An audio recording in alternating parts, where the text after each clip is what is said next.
Hello and welcome to my channel Construction Senses. I am Neeraj Rai. I have done civil engineering and construction management.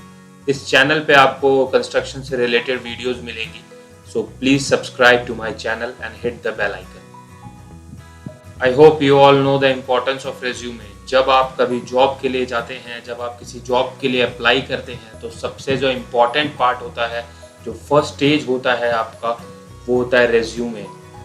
तो अगर आपका resume अच्छा है तो आपका जो फर्स्ट स्टेज है स्क्रीनिंग, वो आपकी क्लियर हो जाएगी, आपका रेज्यूमे शॉर्टलिस्ट हो जाएगा और देन आपको मौका मिलेगा इंटरव्यू के लिए। इसीलिए ये वीडियो आप लोगों के लिए बहुत इंपॉर्टेंट है, क्योंकि मैं इसमें आपको सारी टिप्स बताऊंगा कैसे इजीली आप रेज्यूमे प्रिपेयर करें।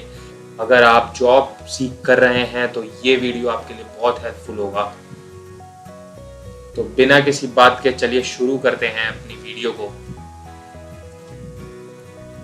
तो ये जो है, ये हैं 6 इम्पॉर्टेंट पॉइंट्स किसी भी रेज्यूमे या सीवी को लिखने के लिए, कि उसको कैसे लिखना है सीवी या रेज्यूमे को, दोनों सेम ही चीज़ होती है। तो जो पहला स्टेप है वो है जनरल इन्फो, जनरल इन्फॉर्मेशन है पहला स्टेप, ये पहला स्टेप है। दूसरा स्टेप है आपको अपना एजुकेशनल बैकग्राउंड बताना पड़ता है। तीसरा है वर्क एक्सपीरियंस, अगर आपको एक्सपीरियंस है तो आप अपने एक्सपीरियंस के बारे में लिखेंगे। अगर आप फ्रेशर हैं तो आप अपनी इंटर्नशिप्स लिख सकते हैं। देन इंटरेस्ट एंड हॉबीज़, उसके अलावा स्किल्स और competencies, and then at the end आप समरी लिखेंगे। तो ये सारी चीज़ों को मिला के एक शीट पे प्रेजेंट किया जाता है और उसे ही रेज्यूमे कहते हैं। उस रेज्यूमे के बिहाफ पे ही आगे आप फर्दर इंटरव्यू के लिए शॉर्टलिस्ट होते हैं। तो चलिए शुरू करते हैं, देखते हैं कि क्या फॉर्मेट होगा और कैसे बनाना है। और मैं आपको इस वीडियो के एंड तक सारी डिटेल्स बहुत ही सिंपल वे में बताने वाला हूँ। सो ये है हमारा layout and format for the resume. ये हमारा एक फॉर्मेट है, आप किस तरीके से अपना रेज्यूमे डिज़ाइन कर सकते हैं, क्या क्या इंपॉर्टेंट पॉइंट्स होंगे उसमें, क्या उसका पैटर्न होगा, कहाँ पे कौन सी चीज़ रखनी है। ये इसका फॉर्मेट है। ये बहुत इजी भी है और ये बहुत ही ज़्यादा अच्छा भी है। इसमें आप बहुत कुछ कवर कर सकते हैं। और जो सबसे इम्पॉर्टेंट चीज़ है कि कोशिश करें कि आप अपना रेज्यूमे कंसाइज रखें और उसे एक पेज में ही, एक A4 शीट पे ही आपका रेज्यूमे कंप्लीट हो जाए, ऐसा आप कोशिश करें। बट अगर आपके पास बहुत सारी अचीवमेंट, बहुत सारे सर्टिफिकेशंस हैं, बहुत ज़्यादा एक्सपीरियंस हैं, तो आप एक्सीड कर सकते हैं। But try to be concise. और आप जब भी रिज्यूमे अपना प्रिंट कराते हैं किसी इंटरव्यू में जाने से पहले, तो प्लीज़ उसे A4 शीट पे प्रिंट कराएं ऑन द बॉन्ड पेपर। आप उसे नॉर्मल A4 शीट पे ना प्रिंट कराएं, A4 साइज बॉन्ड पेपर पे प्रिंट कराएं, सो इट लुक्स गुड। तो जो ये है, आपको यहाँ पे अपनी पासपोर्ट साइज फ़ोटो, आप इसको एक्सेल में प्रिपेयर कर सकते हैं। इस सेम शीट को आप इसी तरीके से एक्सेल में प्रिपेयर कर सकते हैं। और यहाँ पे आपका फोटोग्राफ आएगा, पासपोर्ट साइज फोटोग्राफ यहाँ पे आप लगाएं। देन यहाँ सबसे ऊपर आपको करियर ऑब्जेक्टिव लिखना होगा, क्योंकि करियर ऑब्जेक्टिव सबसे टॉप पे आता है।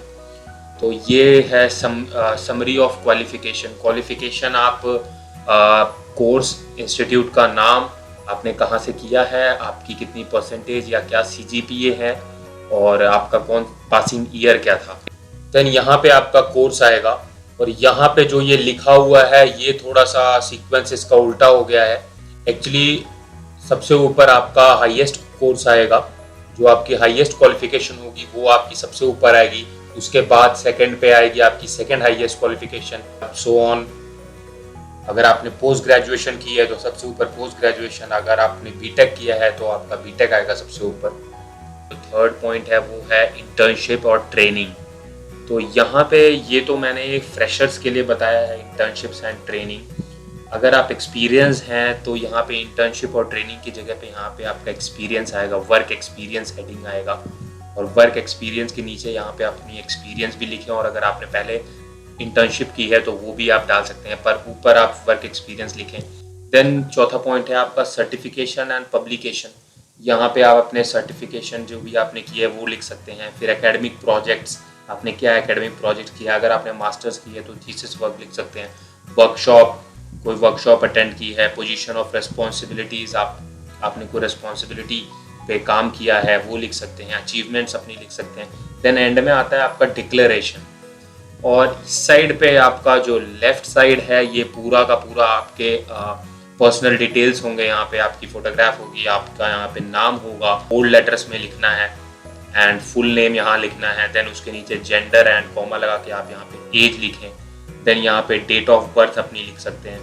देन उसके बाद यहाँ पे परमानेंट एड्रेस आएगा। देन लैंग्वेज, आपको कौन कौन सी लैंग्वेज आती है वो लिख सकते हैं आप। देन उसके बाद इंटरेस्ट एंड हॉबीज़, आपकी हॉबीज़ और आपके इंटरेस्ट लिखने हैं।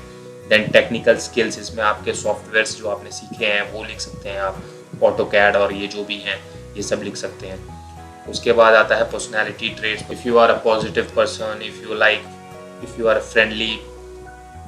a friendly guy, then write here friendly and talkative and all that personality traits, and try to be genuine, try to be true। तो मैं आपको एक सजेशन देना चाहूँगा कि आप कोई ऐसी ट्रेट ना लिखें जिसकी वजह से आपकी इमेज नेगेटिव हो। लाइक यहाँ पे आप अगर आप एग्रेसिव हैं तो प्लीज़ इसे यहाँ पे एग्रेसिव मेंशन ना करें। अगर आप शॉर्ट टेम्पर्ड हैं तो शॉर्ट टेम्पर्ड ना लिखें, क्योंकि ये जो सारी चीज़ें हैं वो किसी भी कंपनी को नहीं चाहिए होती हैं। तो वो चीज़ें ना लिखें, जो आपके अंदर अच्छी चीज़ें हैं वो लिखें यहाँ पे। Also for the technical skills, जो सॉफ्टवेयर्स आपने सीखे हैं, आपके पास जिनके सर्टिफिकेट्स हैं, आप वही मेंशन करें। और एक और चीज़ मैं आपको जो सजेस्ट करना चाहूँगा वो ये है कि अगर आपको कोई सॉफ्टवेयर बिल्कुल भी नहीं आता है, भले ही आपके पास उसका सर्टिफिकेट है, तो भी उसे आप ना लिखें। या तो उस सॉफ्टवेयर को आप दोबारा सीखें, या तो उस सॉफ्टवेयर के बारे में थोड़ा बहुत भी अगर आता है आपको तो देन इट्स ओके। बट अगर आपको बिल्कुल भी नहीं आता है, आप सब कुछ भूल चुके हैं, then don't write that software. Also interest and hobbies भी आप फेक ना करें। आपको जो इंटरेस्ट है वो ही लिखें। आपको कोई भी इंटरेस्ट है, आप कोई भी इंटरेस्ट लिख सकते हैं। इट्स नथिंग लाइक कि आपको बहुत अच्छी हॉबीज़ लिखनी है कि अगर आप बुक्स पढ़ते हैं, अगर आप क्रिकेट खेलते हैं। नो, अगर आप म्यूज़िक सुनते हैं, अगर आप मूवीज़ देखते हैं, आपकी जो हॉबी है, आपको जो पसंद है, आप वही लिखें यहाँ पे, क्योंकि आप उस चीज़ को इंटरव्यूअर के आगे जस्टिफाई कर पाएंगे। तो ये तो हो गई इसकी बातें। अब हम आगे देखते हैं कि आपको क्या क्या चीज़ें लिखनी है। तो पहला है हमारा करियर ऑब्जेक्टिव। तो करियर ऑब्जेक्टिव होता क्या है? Career objective is a heading statement of your resume in which you describe your professional goal in the job you are applying for. A resume objective is usually 2-3 sentence long and should be placed at the top of your resume. The most effective objective is one that is made to the job you are applying for. तो इसका मतलब ये है कि एक तो जो आपका करियर ऑब्जेक्टिव है उसे बहुत ही कंसाइज रखें, 2 या 3 लाइन का रखें मैक्सिमम। तो वो आपका हेडिंग होगा, वो सबसे ऊपर आएगा। तो जिसके हाथ में आपका रिज्यूमे जाता है वो आपका सबसे पहले करियर ऑब्जेक्टिव पढ़ता है। वन मोर इम्पॉर्टेंट थिंग कि आप प्लीज़ करियर ऑब्जेक्टिव कहीं से भी किसी इंटरनेट से कॉपी पेस्ट ना करें। मोस्टली लोग यही करते हैं, करियर ऑब्जेक्टिव इंटरनेट से उठा के चेप देते हैं, पर ऐसा ना करें। क्योंकि कई बार क्या होता है, जो चीज़ आप इंटरनेट से निकालते हैं उसकी सेंटेंस और उसकी लाइंस ऐसी होती हैं कि सामने वाले को पता लग जाता है कि आपने इंटरनेट से निकाला है। और इसमें कोई बहुत ही डिफ़िकल्ट टास्क नहीं है कि आप करियर ऑब्जेक्टिव ना लिख पाएँ। तो जैसे मैंने यहाँ पे एक एग्जांपल दिया है, इट इज़ नॉट गुड, ये मैंने बहुत अच्छा नहीं लिखा है, जस्ट मैंने एक एग्जांपल के तौर पे लिखा है कि आपको समझ आ जाए कि किस तरीके से लिखना है। सो ये करियर ऑब्जेक्टिव आप ऐसे लिख सकते हैं।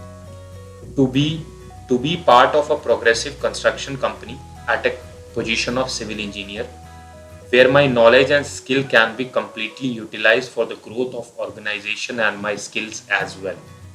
तो इतना सा आप लिखें, बहुत ही कंसाइज एंड क्रिस्प। और आप इसमें आपने ये भी बता दिया कि you want to work with a progressive company as a civil engineer, और आप अपनी नॉलेज और स्किल्स को यूटिलाइज करना चाहते हैं ताकि कंपनी की ग्रोथ हो और आपकी भी ग्रोथ हो, आपको अच्छा एक्सपोजर मिले, आपके स्किल्स नरिश हो। प्लीज़ अपने करियर ऑब्जेक्टिव में आप ये ज़रूर शो करें कि you are concern for the company also. Like I have mention that skill can be completely utilized for growth of organization। Organization के लिए आप सोचते हैं ये ज़रूर मेंशन करें। तो अगला देख लेते हैं। तो नेक्स्ट जो पॉइंट है वो है आपका इंटर्नशिप, ट्रेनिंग और एक्सपीरियंस। अगर तो आप फ्रेशर हैं तो आप इंटर्नशिप और ट्रेनिंग लिखेंगे। अगर आप एक्सपीरियंस हैं तो आप लिखेंगे वर्क एक्सपीरियंस। जैसा मैंने अभी पहले बताया आपको, अगर आप एक्सपीरियंस हैं तो अपने वर्क एक्सपीरियंस प्लस अपने इंटर्नशिप के बारे में भी लिख सकते हैं। और अगर आप फ्रेशर हैं तो सिर्फ इंटर्नशिप के बारे में लिखें। ये फॉर्मेट है, इस तरीके से आप लिख सकते हैं। कौन सी कंपनी में काम किया, उसका नाम, लाइक मैंने यहाँ लिखा है L&T कंस्ट्रक्शंस। क्या कितने टाइम आपने इंटर्नशिप किया, 4 मंथ। तो डेट, एक एक्सट्रीम राइट कॉर्नर पे आप डेट लिखेंगे कि कब से कब तक किया है आपने। देन आप यहाँ पे लिखेंगे थोड़ा सा डिटेल कि आपने वहाँ पे क्या किया, क्या आपने सीखा है, 2 या 3 लाइन में बहुत ही कंसाइज लिखेंगे। Worked on A project of Delhi metro, worked in estimation, billing and manage site work, that's it. Third है वो है लैंग्वेज। लैंग्वेज बहुत इंपॉर्टेंट फैक्टर है। Right all languages you can speak और यू कैन राइट। जो भी आप लिख सकते हैं, पढ़ सकते हैं लैंग्वेज, वो लिखें, वहाँ पे रिज्यूमे में अपने मेंशन करें। नेक्स्ट फोर्थ है certification and publication. So mention if you have published any paper or certified for any subject which is relevant. Always mention the certifying authority, date and location. Do not confuse it with training program. आपने अगर कोई भी paper publish किया है, आपने कोई भी paper present किया है, आपने कोई भी सर्टिफाइड कोर्स किया है, कोई भी सर्टिफिकेशन ली है, तो उसे आप ज़रूर मेंशन करें। ये बहुत ज़्यादा हेल्पफुल होते हैं और आपको उसके बारे में नॉलेज भी होनी चाहिए। जब आप इंटरव्यू में जाते हैं तो उससे पहले ये सारी चीज़ें प्रिपेयर करके जाएं अपनी।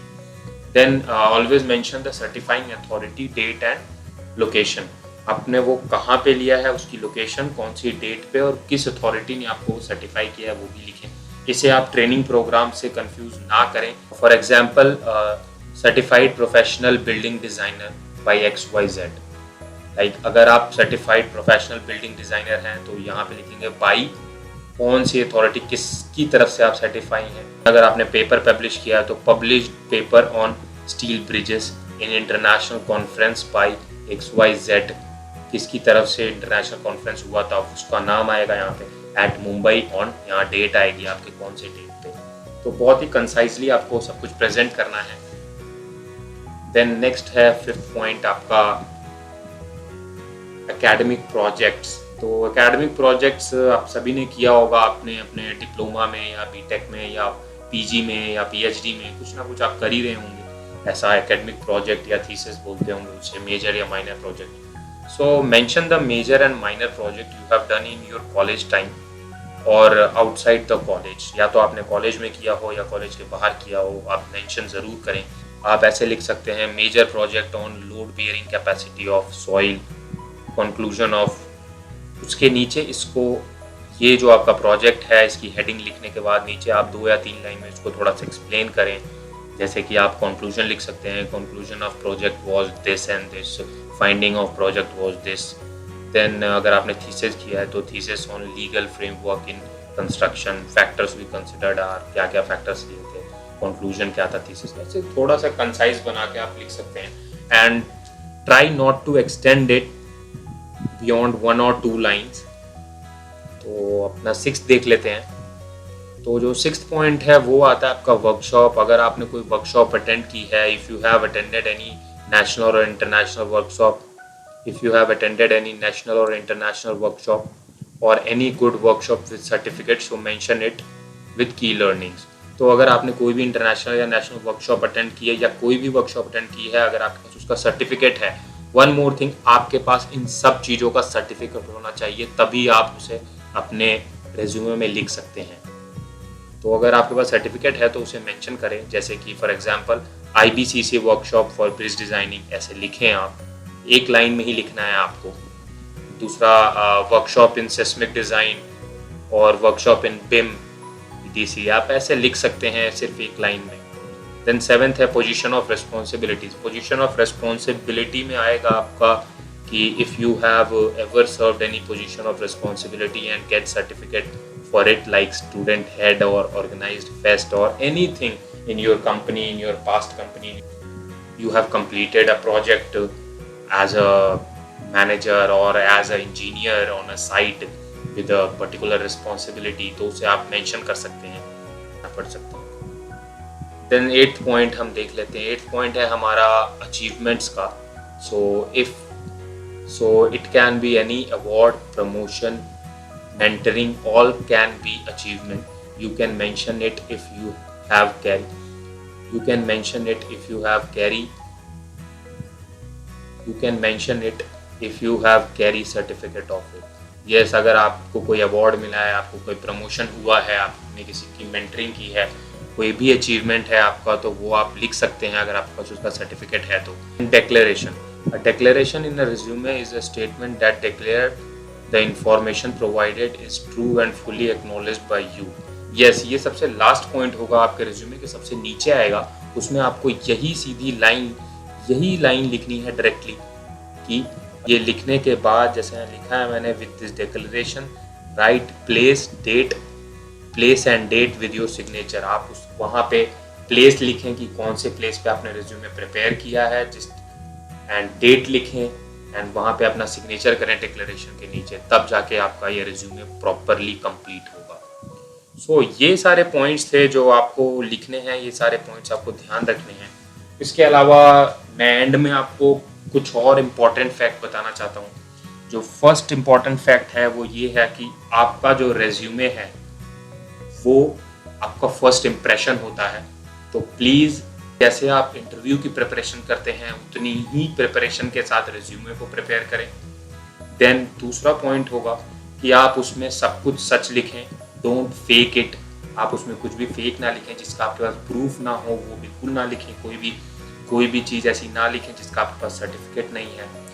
और लास्ट पॉइंट कि try to be concise. So thanks for watching this video. Please like, share and subscribe for more updates on construction.